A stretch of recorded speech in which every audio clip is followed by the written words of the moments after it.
नमस्कार एवरीवन, जय श्री राम। आप सबको मेरी ओर से स्वतंत्रता दिवस की हार्दिक अभिनंदन। इसीलिए तो कहता हूं आजादी अभी अधूरी है, कैसे उल्लास मनाऊं मैं, थोड़े दिन की मजबूरी है। दिन दूर नहीं, खंडित भारत को पुनः अखंड बनाएंगे। दिन दूर नहीं, खंडित भारत को पुनः अखंड बनाएंगे। गिलगित से गारो पर्वत तक आजादी पर्व मनाएंगे। उस स्वर्ण दिवस के लिए आज से कमर कसें, बलिदान करें। जो पाया उसमें खो न जाएं, जो खोया उसका ध्यान करें। जब आप स्वतंत्रता दिवस के नाम सुनते हैं, इंडिपेंडेंस डे सुनते हैं, तो सबसे पहले आपके दिमाग में क्या आता होगा? मुझे पता है आपके दिमाग में क्या आता होगा। सबसे पहले आपके दिमाग में आता होगा महात्मा गांधी जी, जवाहरलाल नेहरू जी, अहिंसा आंदोलन और चरखा, ये सब पहले आता होगा। उसके बाद अगर किसी का नाम आता होगा वो है सुभाष चंद्र बोस, लाला लाजपत राय, भगत सिंह, चंद्रशेखर आजाद। इन सब का नाम बाद में आता होगा। इन सबसे भी सबसे बड़ा योगदान अगर किसी का था वो है सुभाष चंद्र बोस। मैं आज आप लोगों से वो चीज बताने वाला हूँ जो कि ना कभी किसी स्कूल ने आपको बताया होगा, ना ही किसी मीडिया ने आपको दिखाया होगा। जब देश आजाद हुआ 1947 में, जिनकी हस्ताक्षर से, जिनके सिग्नेचर से हमें आजादी मिली, जो तत्कालीन ब्रिटिश प्राइम मिनिस्टर थे, क्लीमेंट अटली उनका नाम था।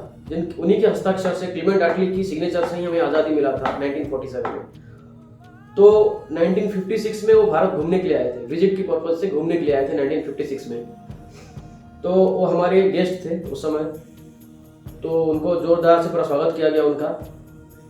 तो जब आए, हमारे उस समय के कुछ गवर्नर थे, जो उन्होंने उनसे पूछा कि how was the pressure by Gandhi Nehru that made you leave this country. क्या प्रेशर था जो आपको मजबूरी होना पड़ा, देश छोड़ने के लिए मजबूरी होना पड़ा। जो गांधी नेहरू का जो प्रेशर था कैसा था? तो उनका जवाब था दैट वाज वेरी मिनिमल। उसका मतलब वो बहुत कम था। उनका जो गांधी नेहरू जी का जो प्रेशर था वो बहुत कम था, दैट वाज वेरी मिनिमल। उन्होंने बोला कि the actual pressure was made by Subhash Chandra Bose, his Azad Hind Fauj, and जो इंटरनेशनल अलायंस उन्होंने बिल्ड किया था वर्ल्ड में घूम घूम के, उसका जो प्रेशर था वो हमको मजबूर किया देश भागने के लिए, देश छोड़ के लिए मजबूर किया। ये ऑन रिकॉर्ड स्टेटमेंट है, उन्होंने बोला था। आपको ये नहीं पता होगा, अगर सुभाष चंद्र बोस जी नहीं होते, जो 1947 में हमको आज़ादी मिला, शायद वो तब नहीं मिलता, शायद और 15-20 साल लग जाता। अब अभी हम जो चल रहे हैं, शायद दुनिया से हम अभी 15-20 साल और उससे ज़्यादा पीछे चल रहे होते अगर सुभाष चंद्र बोस जी नहीं होते। अब आपको ये नहीं पता होगा कि हिटलर का जो योगदान था भारत की आज़ादी में, वो भी बहुत बड़ा इंपॉर्टेंट पार्ट था। हिटलर ने सुभाष चंद्र बोस जी को काफ़ी मदद किया था। अगर सुभाष चंद्र बोस जी हिटलर के पास नहीं गए होते तो शायद हमें आज़ादी नहीं मिलता। ये बात बहुत लोगों को पता नहीं होगा, ना ही किसी स्कूल ने आपको बताया होगा। आज मैं आप लोगों से सुभाष चंद्र बोस जी की जिंदगी का जो सफ़र है छोटे से मैं शेयर करना चाहता हूँ, जो कि जानिए आप सुभाष चंद्र जी बोस जी का जो उनका लाइफ में कैसा सफ़र था और उनकी वजह से कैसा हमें इंडिपेंडेंस मिला। सुभाष चंद्र बोस जी का जन्म है 23 जनवरी हमारे उड़ीसा के कटक में। वो कटक में पैदा हुए, उनकी स्कूली शिक्षा कटक में ही ख़त्म करके वो प्रेसिडेंसी कॉलेज में एडमिशन लिए कॉलेज में। तो वहाँ से उनके लाइफ में जो टर्निंग पॉइंट शुरू होता है कॉलेज लाइफ में, जो वो प्रेसिडेंसी कॉलेज में एडमिशन लिए, तो एडमिशन जब वहाँ पे देखा कॉलेज जाके कि वहाँ के जो अंग्रेज प्रोफेसर थे, जो ब्रिटिश प्रोफेसर थे, तो इंडियन बच्चों को मार रहे थे, बिना वजह पीट देते थे। मतलब कुछ किया, टारगेट किया, बिना वजह पीट दिए। तो उनको खराब लगा, भाई क्यों पीट रहे हैं हमें, हमारे प्रोफेसर हैं, हमको पढ़ा रहे हैं, तो बिना वजह पीट रहे हैं टारगेट करके इंडियन बच्चों को। तो उन्होंने क्या किया, अपने दोस्तों को बुला के स्ट्राइक कर लिया, पूरा कॉलेज में स्ट्राइक किया, जोरदार से हंगामा किया। तो बाद जाके पहुंचा प्रिंसिपल के पास। प्रिंसिपल ने बुलाया सुभाष बोस को, क्या हुआ बेटा, क्या बात है? ना बात सर, ये बात है, तो बिना वजह पीट रहे हैं, इसको बंद होना चाहिए, इसको रोक दीजिए। तो प्रिंसिपल ने सारे प्रोफेसर को बुला के समझाया कि नहीं होना चाहिए। तो कॉम्प्रोमाइज हुआ कि नहीं होगा, कोई आगे से ऐसे नहीं होगा कि किसी बच्चों को पीटा नहीं जाएगा। तो कुछ दिन चला गया, तो उस अंग्रेज प्रोफेसर ने सुभाष चंद्र बोस जी का जो उनका दोस्त था, करीबी दोस्त था, टारगेट करके उनको अचानक ऐसे पीट दिया। उसके बाद कुछ दिन बाद, 10-15 दिन बाद पीट दिया टारगेट करके। जब ये बात सुभाष बोस जी को पता चला तो काफ़ी गुस्सा किए। उन्होंने अपने 4-5 दोस्तों के साथ जाके जो प्रोफेसर ने उनके दोस्त को पीटा था वो एक दूसरे क्लास में क्लास ले रहा था, उनको क्लास से घसीट के लाके पूरी कॉलेज में भगा भगा के मारे। पूरी कॉलेज भर में प्रोफेसर को पिटाई किया और कॉलेज भर में सब पूरा महल गया कि सुभाष बोस ने किसी प्रोफेसर को पिटाई कर दिया है, जोरदार से पिटाई कर दिया अपने दोस्तों के साथ मिलकर। तो जो कॉलेज में प्रिंसिपल ने डिसिप्लिनरी कमेटी बिठाया, जो हर जगह होता है, तो डिसिप्लिनरी कमेटी में उनको कॉलेज से एक्सपेल कर दिया, निकाल दिया कॉलेज से, उनको सस्पेंड कर दिया कि तुम जाओ यहाँ से, तुम यहाँ पे नहीं पढ़ सकते क्योंकि बच्चा रहेगा तो कॉलेज का माहौल खराब कर देगा, तो उनको वहाँ से निकाल दिया गया। सुभाष चंद्र बोस जी का जो फैमिली था वो इकोनॉमिकली गुड था, मतलब rich family, he belongs to rich family, अच्छा फैमिली थे। मतलब उनके पिताजी जो थे बैरिस्टर थे, तो उनका फैमिली में कोई दिक्कत नहीं था, इकोनॉमिकली कोई दिक्कत नहीं था। तो उनको पिताजी ने उनको बुलाया कि बेटा जो हो गया है जाने दो, तुम एक काम करो, फॉरेन जाओ, वहाँ पे पढ़ाई करो, आईसीएस की तैयारी करो, टारगेट करो आईसीएस, इंडियन सिविल सर्विसेज है उसकी तैयारी करो। सुभाष चंद्र बोस बचपन से ही बहुत टैलेंटेड थे, तो वो चले गए फॉरेन, लंदन चले गए पढ़ने के लिए। लंदन में अपनी पढ़ाई खत्म करके आईसीएस में पहली बार ही और टॉप मोस्ट रैंक लाया आईसीएस में।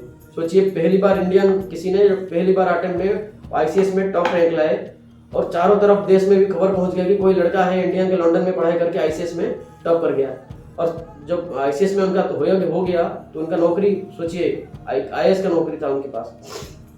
लेकिन उनको लगा कि भाई मेरा देश का हालत क्या है, अभी मेरा देश का हालत अभी क्या है, मेरे देश को अंग्रेज लूट रहे हैं और मैं यहाँ पे नौकरी करके मौज करूँ, तो उनको अच्छा नहीं लगा कि नहीं मुझे ये नहीं करना है, मुझे अपने देश को बचाना है, मेरे देश का हालत खराब हो चुका है, अंग्रेज लूट रहे हैं मेरे देश को।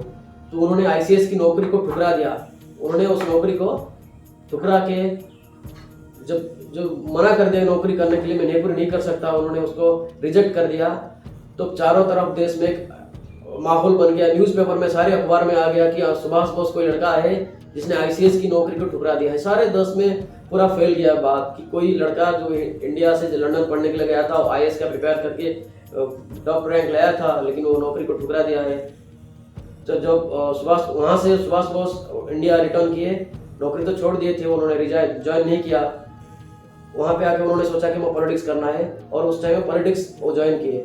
कुछ टाइम जो कांग्रेस में ज्वाइन किया था, उस टाइम कांग्रेस ही एक्टिवली काम कर रहा था। तो कांग्रेस ज्वाइन करने के बाद कुछ साल बाद उनका साथ सुभाष बोस जी के साथ गांधी नेहरू उनका साथ थोड़ा अनबन था, क्योंकि सुभाष बोस जो थे वो थोड़े गर्म दल वाले थे और गांधी नेहरू जो थे वो थोड़े नरम दल वाले थे। तो इनका साथ मतभेद होता था क्योंकि इनका सोचने का तरीका अलग था, गांधी नेहरू जी उनका सोचने का तरीका थोड़ा अलग था। ये अलग टाइप का सोचते थे, ये अलग टाइप का सोचते थे, तो इसलिए उनका बीच में थोड़ा अनबन होता था।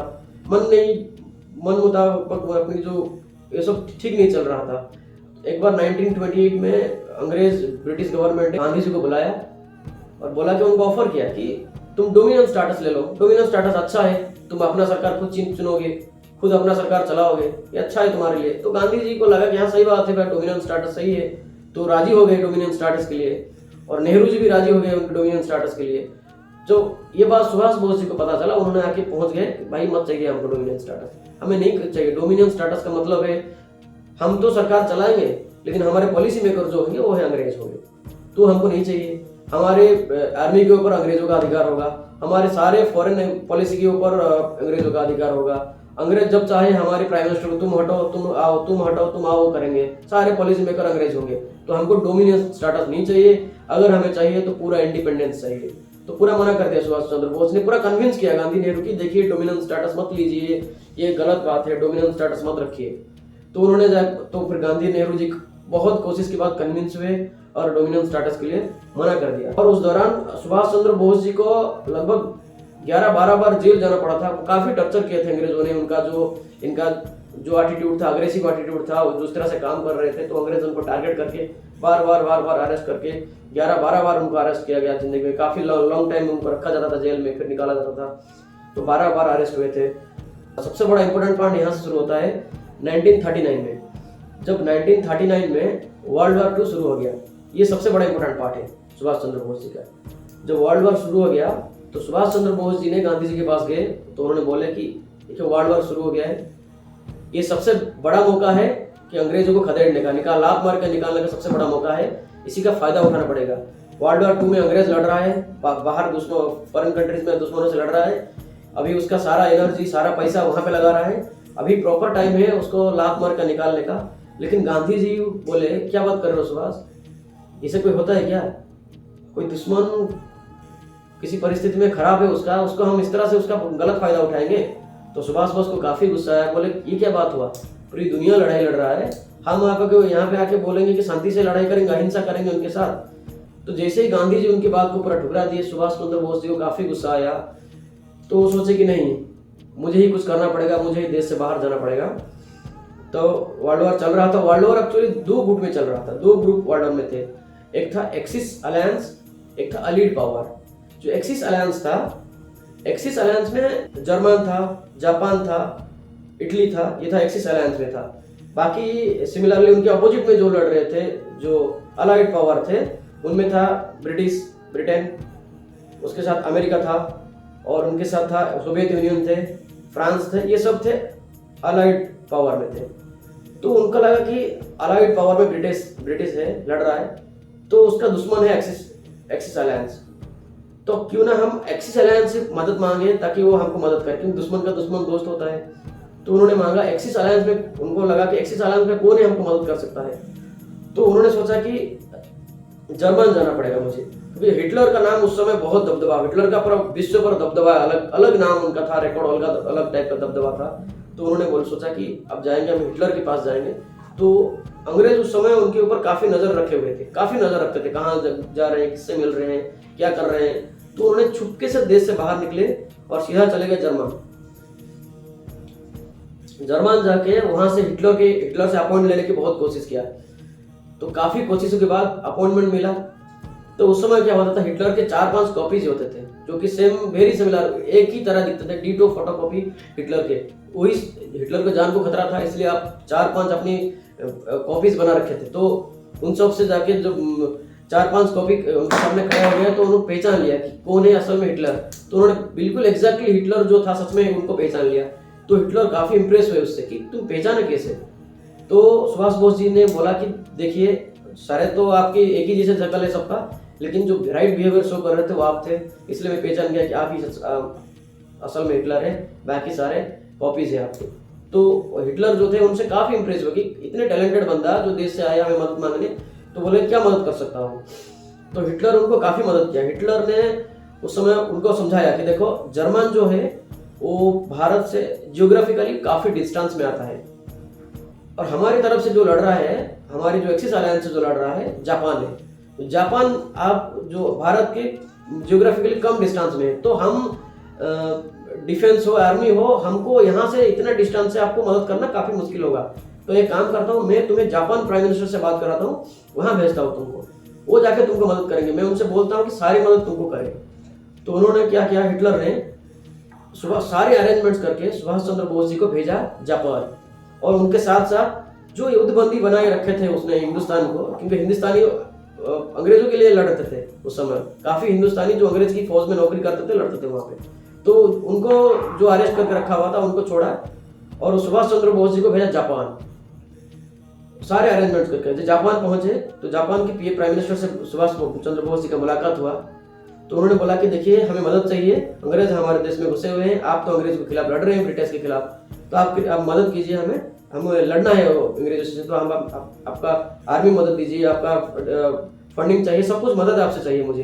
तो जापान के प्राइम मिनिस्टर ने उस समय पार्लियामेंट में जाके डिक्लेयर कर दिया कि भारत से सुभाष चंद्र बोस नाम के कोई आए थे जो कि मदद मांगने के लिए आए हैं हमारे पास, हम पूरी ताकत से हम उनको मदद करेंगे। सोचिए, जिस देश में, जब देश में गांधी जी, जवाहरलाल नेहरू जी चरखा घुमा रहे थे, अहिंसा आंदोलन कर रहे थे, तब सुभाष चंद्र बोस देश भर में घूम के, वर्ल्ड में घूम के अलायंस, इंटरनेशनल अलायंस बिल्ड कर रहे थे, जो कि हमारे लिए लड़ेगा, हमें मदद करेगा, अंग्रेजों को खदेड़ने में हमको मदद करेगा। सोचिए इतना बड़ा जो उनका जो विजन था सुभाष चंद्र बोस जी का। तब उस समय जापान का सिंगापुर के साथ फाइट चल रहा था, सिंगापुर के साथ लड़ाई चल रहा था। सिंगापुर में ब्रिटिश आर्मी बैठे हुए थे आके, वो फाइट कर रहे थे जापान के साथ। तो सिंगापुर में जो ब्रिटिश आर्मी थे 85,000 थे, 85,000, उनमें से 45,000 थे इंडियन थे, जो कि ब्रिटिश की तरफ से लड़ रहे थे। तो सुभाष बोस जी ने दिमाग लगाया, कितनी टैलेंटेड आदमी सुभाष बोस जी है, यहाँ से अंदाजा लगा सकते हैं। सुभाष बोस जी ने दिमाग लगाया कि अपनी जापानीज आर्मी के पास गए, उन्होंने बोला कि तुम जब भी अटैक कर रहे हो, जब अटैक करो, बम फेंको या कुछ भी अटैक करो, तो जहाज से जो हवाई हमला करते हो, हवाई जहाज से तुम एक पर्ची उड़ाने लगो, फेंको उनके ऊपर।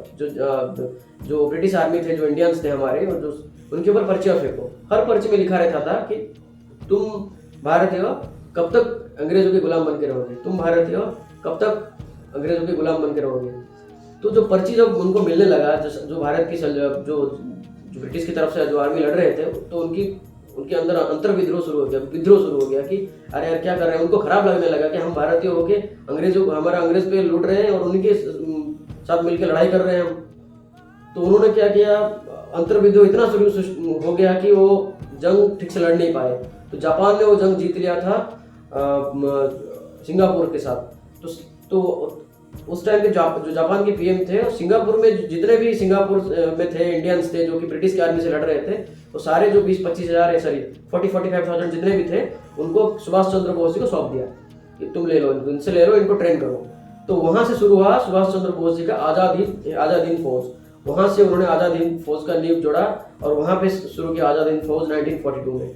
और 1942 में उनको सारे को ट्रेन करके खदेड़ते गए, पहाड़ों से, जंगल से पूरा हिंदुस्तान में आके खदेड़ते गए, अंग्रेजों को भगाते गए।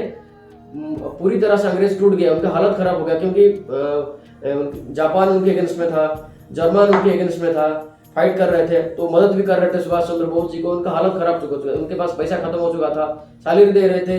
जो इंडियंस थे उनके लिए लड़ रहे थे, उनके अंदर विद्रोह शुरू हो गया था। तो उनको लगा कि हम इनके ऊपर भरोसा नहीं कर सकते, इनको सैलरी दे रहे हैं और हमारा एक्सपेंसिव लग रहा है, काफ़ी एक्सपेंसिव हो रहा है, इनको सैलरी दे रहे हैं, और ऊपर से हम इनके ऊपर भरोसा भी नहीं कर सकते। अंतर विद्रोह सृष्टि हो गया है, क्योंकि सुभाष चंद्र बोस जी ने इस तरह का षड्यंत्र रचा था कि उनके सारे जितने भी इंडियंस थे जो कि ब्रिटिशर के लिए लड़ रहे थे, तो उनमें भेद आ चुका था, उनमें टूट चुका था उनका, क्योंकि वो अंदर से अब भारत को सपोर्ट करने लगे थे और अंग्रेजों का विरोध करने लगे थे। तो अंग्रेजों को लगा कि इनके ऊपर भरोसा करना सही नहीं होगा।